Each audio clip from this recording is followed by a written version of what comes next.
to make it clear. Order. I did not make the comments. Well, it's not about taking away rights. It is about giving opportunity.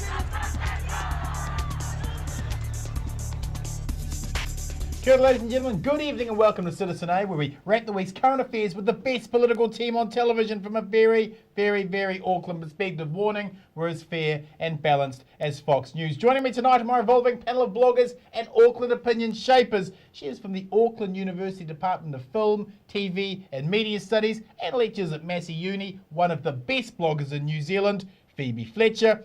And he is the editor of independent news site livenews.co.nz, commentator and journalist Selwyn Manning. Welcome to you both. Coming up tonight, issue 1, does the Pike River Mine Report herald a change in the culture of self-regulation and deregulation? Issue 2, big gay red shirts and David Beckham's intelligence rated by the thickness of bat feces. Is it prime ministerial? And issue 3, what can the world expect from an Obama win? Plus, we'll end the show on a final word. But before we kick things off with tonight's issue 1, breaking news this morning that the unemployment rate has skyrocketed from 6.8% to 7.3%. A quick question to both of you. When does National's economic management start hurting them politically? It's hurting them politically right now. The Finance Minister Bill English's line that the current policies, the status quo, is satisfactory to get manufacturers, particularly the export-led manufacturers, out of the ditch they're in, is no longer holding water. Yeah. The opposition blocs have obviously stolen the impetus on this. They've stolen the momentum, and that is significant for the government. I think politically they are damaged. They're being divorced from being able to connect to the wants of their own natural stakeholder groups. When does 7.3% start hurting the government politically? I would agree with Selwyn. I think it is already hurting them politically. We've seen Labour, New Zealand First and the Greens come out and talk about ways that we might be able to address the fact that we've lost 40,000 jobs in the manufacturing sector in the last 4 years. It is down 12%. Even though we still have strong agriculture, there are clearly mechanisms that we need to address, and the message that we're hearing from the government is that the manufacturing sector is fine. I think also if you look at the household labour force survey, what we've got is we've got the bottom third of New Zealanders only earning marginally more than they were in 1983. So I think, you know, when you've got employment measures that say someone's employed if they're working 1 hour or more per week, I think there's been a move to try and hide, I guess, a burgeoning crisis. Have we peaked? Is 7.3% the roof of this, or are we going to 8%? Well, in the next quarter, you'll see seasonally adjusted. You know, you've got produce in the Hawke's Bay coming on. It needs to be picked, etc., etc. Down in South Island, similar kind of things. It may be that kind of masks where we are from the manufacturers, exporters' contribution to the people out of work here. But the fact of the matter is you look at it over a period of quarters. And what we're concerned about, and what the country seems to be waking up to, is that the Prime Minister's line that it's not a problem with jobs is actually a fallacy, and he needs to wake up and smell the flowers. 7.3% the roof of this, or are we going higher?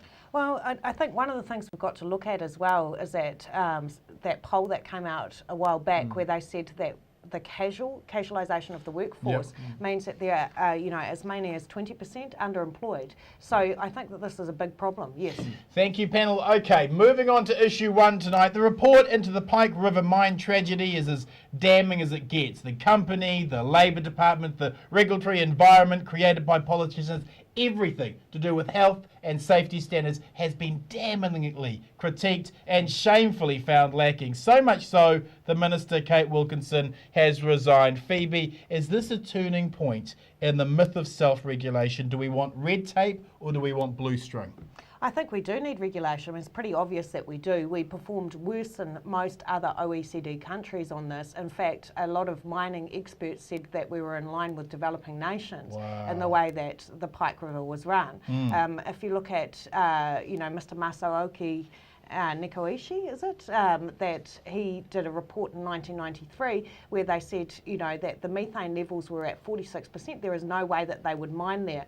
I mean, I think what we've got going on at the moment is we've got, a succession of governments that have not addressed the problems around mining. I know that the Commission's report is saying that they need to address that 1993 Health and Safety Act with some amendments, but I think that there has been an element of, I guess, bending over to big business. Yeah. Selwyn, the meme from the right is that New Zealand is an over-regulated Stalinist regime destroying the will of brave entrepreneurs. With some of the highest death rates for workers in the OECD, does this report end the cult of deregulation? Well, it certainly puts a political environment and a pragmatic environment around it where those people that said deregulation is the way to go, draw them out and say it again now. Say it again now on the back of this report. This report connects. The fact of the matter is that there was only one inspector for mines throughout the whole country due to deregulation and de-investment from successive governments. That had a major contributing factor to the fact that that mine was able to operate, so therefore by proxy, if that's the right way of putting it, that contributed to the deaths of the 29. That regulatory environment is what is now high in the political agenda to try and address, and even this particular national-led government is wisened up to that fact. Is self-regulation a joke? Self-regulation never worked. I mean, if we did not have to comply with our taxation requirements, do you think anybody would be too bothered about compliance issues relating to GST things, etc.? You need a regulatory framework around important things. This mine was able to operate purely and simply because those health and safety factors, the safety factors relating to life and death, were overlooked because there was no framework to get. Phoebe, critics have turned on Kate Wilkinson's resignation as a Clayton's resignation. Who else needs to go, and does Wilkinson need to be removed from cabinet altogether? Well, I think it is a Clayton's resignation in some regards because all she's given up is that portfolio, and of course she's still getting her salary from cabinet, which is huge. It's $230,000. But I think the problem here is that this is really a slide, as I said, from that 1990, from 1993. We've seen a slide, and this is why Labor are not too much on the attack. Except Mallard's get out of jail card was his recommendations going to the new government in 2008, and that was ignored. That's Labor's get out of jail card. It is Labor's get out of jail card. Yep. But I think we have seen a successive slide over that period of time. I think, as my Chen says, though, we're going to see a lot more people in relation to that case being prosecuted. Selwyn, Key is trying to drag his feet on the setting up of a separate government department focused on workplace safety. Can he get away with that? In our observations of John Key, you can get away with just about anything. So I wouldn't say, no, he can't get away with it. It comes down to common sense, though. Should he get away with such things? What he has to do is to satisfy the public interest that they're doing something that is actually able to be tested without people actually losing their lives here. And that's what they've got to address. And, for him politically to try and avoid this, I think even John Key knows would be folly. The fact of the matter is here too, though, is that, should Kate Wilkinson go from all the portfolios or should she stay? I think the argument could be in the next 3 months academic. Know that Lockwood Smith is going to be moving to a High Commissioner position in the UK, right? Speaker. So that is in that in turn goes that David Carter was going to, he's reluctantly been levered to become Speaker. That's right. There will be a cabinet reshuffle at that point, and it may be that Wilkinson is the one that will be out. What they want is Nick Smith back. So just bear that in mind to why they're trying to hold on to the symbolic gesture of Wilkinson standing down from one. Final question to both of you. How will weakening unions with the new labour relations laws make workplaces safer in New Zealand? Well, it's not going to make workplaces safer, and I think this is something that all of us as citizens need to keep a very close eye on, because this is not just about mining, it's about people that work in many dangerous workplaces around the country. Weakening unions the answer? Well, it's up to the unions really to show their strength if they still maintain that strength. Of course, they'll say that back in the 90s, the union busting bill, the Employment Contracts Act, did them a blow. But they've had a decade of maintaining, the ability to come back. The union's got to show its worth here. Thank you, panel. Moving on with issue 2, big gay red shirts and David Beckham's intelligence rated by the thickness of bat feces. Key's latest gaffes come after a rich history of gaffes, from camp mincing on fashion runways to cannibalism jokes aimed at Tuhoi. Selwyn, Key has said in Parliament that he didn't use batshit to describe how thick David Beckham is, but doesn't the comment make him out to be a bit of a backstabber? Is this prime ministerial behaviour? It's not prime ministerial behaviour. He denied it in Parliament. He was denying specifically using the word batshit. That's right. Outside the chamber, he was asked, well, what did you say? And he says in reply, it was a private conversation and I will not confirm if I used a swear word. Now, at the base of this is you know, the comment, whatever it was that the Prime Minister said, that Radio New Zealand reported. Yes. Credible outlet. Yes, that's right. He was saying whatever he said to a group of students at a collegiate high school. Yeah? I don't know about, I don't think anybody on this panel would sit there with students of that age and actually be so flippant about our way of expressing things. Even put the batshit comment to the side. What on earth was the guy thinking? You know, relating to slagging off another on the point that he believes was of lower intelligence, perhaps to himself and others, and putting his son in it when he was caught out. You know, what was this all about? It's this ridiculous, I think, and also this comment that came later about, you know, the gay red top comment. Yes. Well, the Prime Minister's trying to be slick and humorous. What came to mind there is how awful it is when you've got adults who try to actually speak as the teenager speaks. And John Key trying to take this on and getting himself into a real pickle over it. It's ridiculous. Phoebe, I've had to listen to a lot of the people this week defending the use of the word gay to describe something they don't like. Is the word gay derogatory when used in this context? Well, I think that Sir Ian McClellan had a really good point in his open letter to the Prime Minister, where he said, you know, that this is actually an issue around him being sensitive to young people. I mean, I, for example, know quite a few people that work with suicidal youth, you know, that have issues around coming out, and those jokes are taken very personally. And that came through on Twitter time and time again after this became knowledge. The fact is that as Prime Minister, he should not be using that kind of language. It's not appropriate to use gay as a derogatory term. And while it might be something that, you know, maybe some middle New Zealanders use, and you know, it is something that we as a nation should be addressing. Why do we use this as a derogatory term? It came out of the United States, It came out of the teenage speak from the United States. Perhaps John Key spends too much time over there. But let's you take the gay part out. What would be the reaction if he said, oh, take that black top off, it's so black? You know, or something like that, or hits, that's so disabled.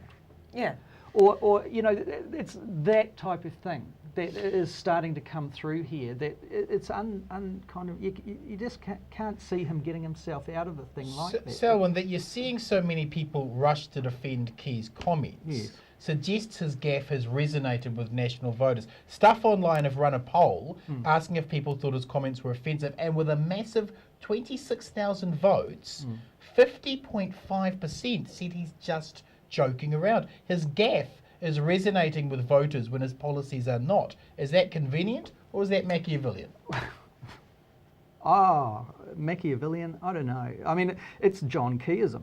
You know, a former person that used to come onto your program here, Cam Slater, Whale Oil. He said on your program at one stage, John Key could drag a woman out into the middle of Queen Street and shoot that woman in the head, and everyone would say it's okay, it was that person over there. You know, and there are elements of, I know that's extreme, but there are elements of that. You know, so when you see the gaffes that have occurred at John Key's control for the majority of this year, and you put them on a timeline and you stack them up, unnecessarily stupid from a political point of view, and you still see the polls holding up, you kind of think, what's going on here? If you line him up against other prime ministers that we've had over the last 20 years, and you think to yourself, where does he fit on this from a point of view of stimulating intellectual debate and leadership. And you think, well, he's got to be down at the bottom here. Well, that's exactly the point. But he's popular. You know, Paul Henry and Michael Laws were popular. Yeah. Would we want them as Prime Minister? We need someone with gravitas and somebody that also represents, you know, the issues of the people in the nation, which I think that, you know, making these derogatory comments when we've just had, you know, major legislation go through around gay marriage, for example, and adoption, I think really doesn't represent his voters. You know, Bomber, it's a hard one to answer because of all of these things that you just scratch your head and you don't know what the answer is. One of the things that's coming out of the National Party that I'm hearing from different sources inside the camp is that they have concerns about John Key in certain environments, and that is he, you know, to be frank, he did not know his father. That it's so important for him to be cool to his son. Yes. That sometimes he makes these political gaffes. If the two this week are all connected to his son in some way. Yes. Maybe that, I heard this about a month ago from different people. Maybe there's something in that. Maybe to try and figure out what's going on in John Key's head, you need to be a psychoanalyst. And I'm certainly not one of those. Phoebe, Brian Edwards this week in his blog claimed Cameron Slater was charming and decried the lack of characters in politics. Are we being too harsh on John Key? Well, I don't know if you would really call him a character. I mean, he's our Prime Minister. He has a role to perform. But he says he wants to entertain, and people expect him to entertain, and thousands a week he has to entertain is what he says. A Prime Minister says he has to entertain people. Yeah, well, I think there's something wrong with that because his job is policy and his job is, you know, dealing with our unemployment rate of 7.3%. His job is dealing with our manufacturing crisis. His job is much more serious issues, and he also represents us overseas as well. But the people of New Zealand don't seem to think so. His poll, I mean, TV3 had him polling higher than they did on election night. People seem to love this guy. Well, I think it's an issue in terms of politics. I really do. Yeah. Question to both of you. Will these comments hurt or benefit Kiwi voters? To be honest. Oh, well, let's wait to see what the pollsters actually pull out of the mix. The people I talk to, a lot of them obviously don't like John Key. Yeah.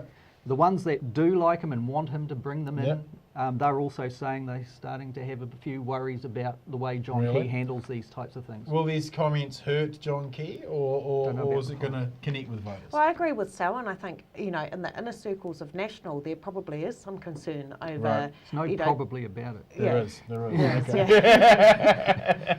Who have you been having dinner with?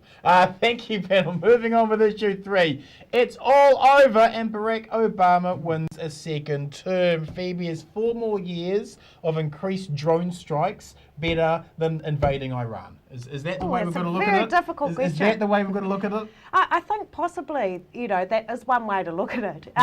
Yeah, well, Romney was, you know, very keen, very trigger happy on the button there. Yes. And, you know, I think it's just come out in one of the major Israeli dailies that Netanyahu's former media communications advisor said that the degraded relationship between Obama and Netanyahu, the phrase he used was that do not confuse the rapist and his victim.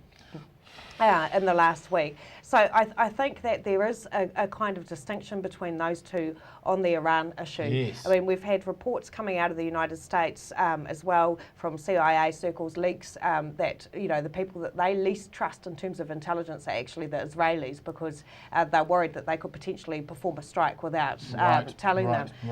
But no, I think, you know, Obama, in terms of his foreign policy, I mean, you know, the defence budget has nearly tripled. You know, we've seen extrajudicial killings with Osama bin Laden. We've seen an increase in drone strikes, but I think that was a shift generally within US military policy, where you had a shift from this idea of shock and awe, which didn't really work, to this idea of sending in smaller troops. So I think both are problematic, but I would prefer the person with a geographical knowledge rather than Romney, who thinks that, you know, Iran was Syria's passage to the sea. Of course, Syria has the sea on both sides and it doesn't even border Iran. Rape denial doesn't seem to have much electoral appeal in America. No, well, obviously I'm very pleased about this. I thought the idea of legitimate rape and the kind of discussions that were going on around giving rapists parental rights were absolutely an affront to women voters, and I think that, it's a very good thing. Selwyn Makes has John Key look electable. Yeah, that's right. Has Hurricane Sandy forced the issue of climate change onto the political agenda in America now? Well, one would hope so. We're seeing signs of that with significant leading politicians lining up to actually put bills like this before the House. The momentum has obviously got to get through into Obama. His record on maintaining momentum on this particular issue has been wanting at different times. I think what we saw, though, was a vote where I can only compare, and only just, I was born at a time when JFK was still alive. Only just, so I can't remember it.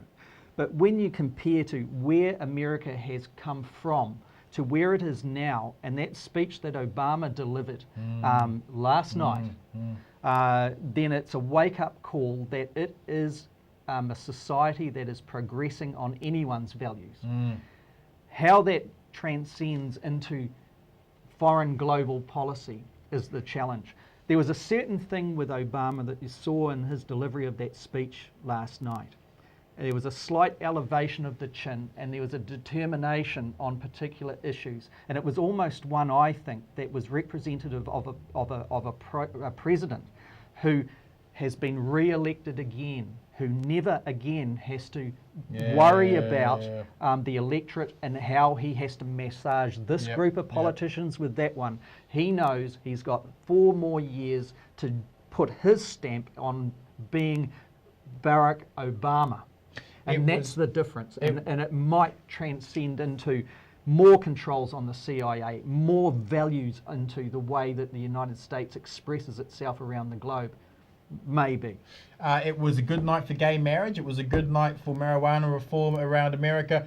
This morning, the Dow falls 312 points. The rich money men not so happy with Obama. Well, no, Donald Trump's absolute hissy fit on Twitter, where he was calling for an American revolution with people marching in the streets against Obama. Or Karl Rove on Fox refusing to accept that Obama had won. Fox was just classic to watch. It was. I mean, especially Rove with his pen and pencil, because he just looked like he came from a different era when everyone, is dealing in kind of electronic and digital results. I mean, I think that, that shows, I guess, the kind of divide that you're looking at internally within the United States, and I think that it is a marginal majority.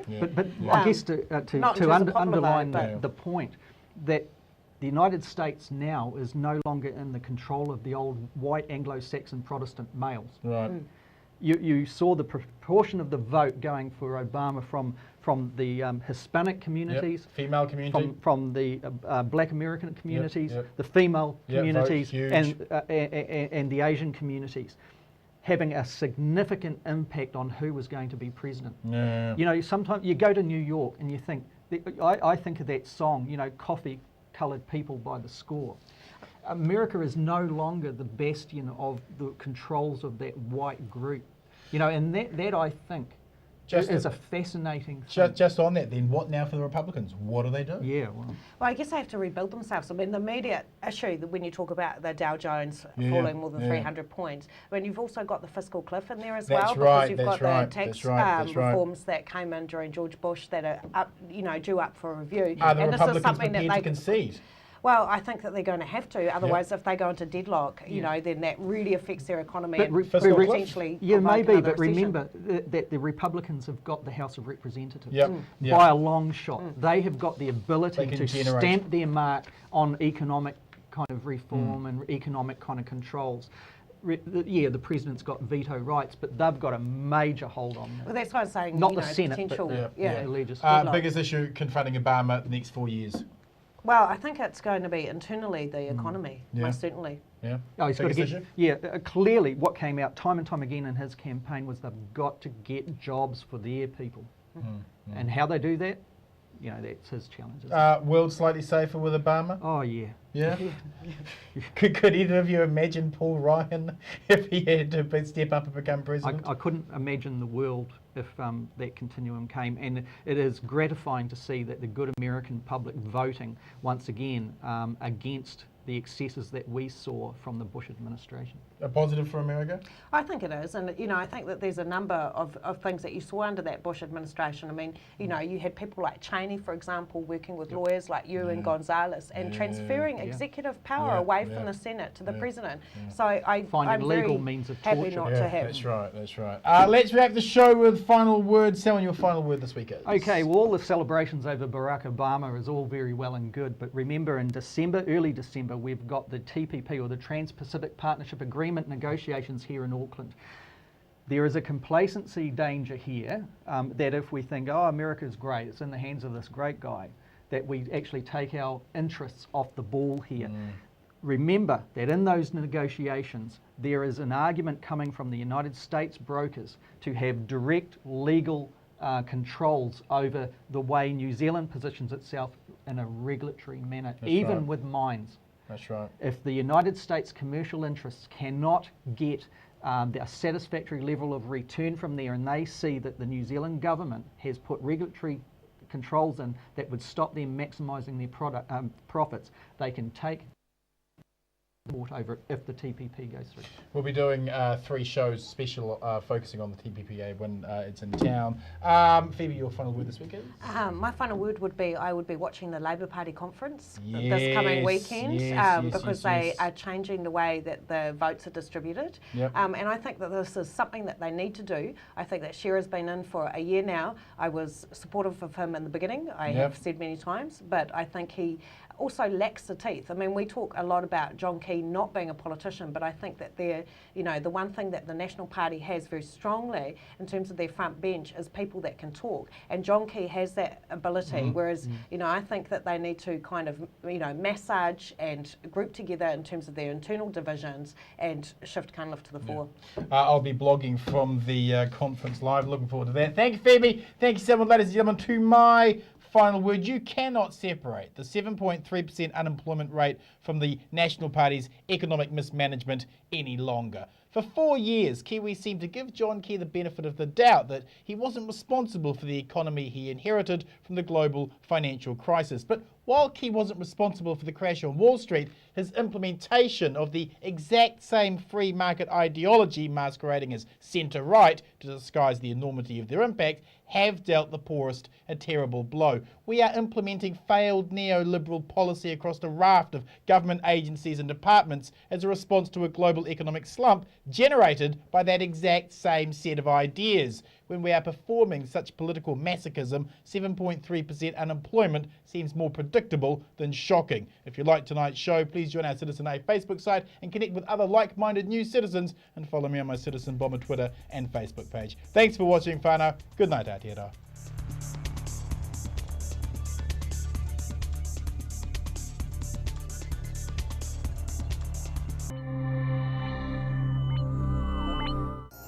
Supporting local content so you can see more of New Zealand on air.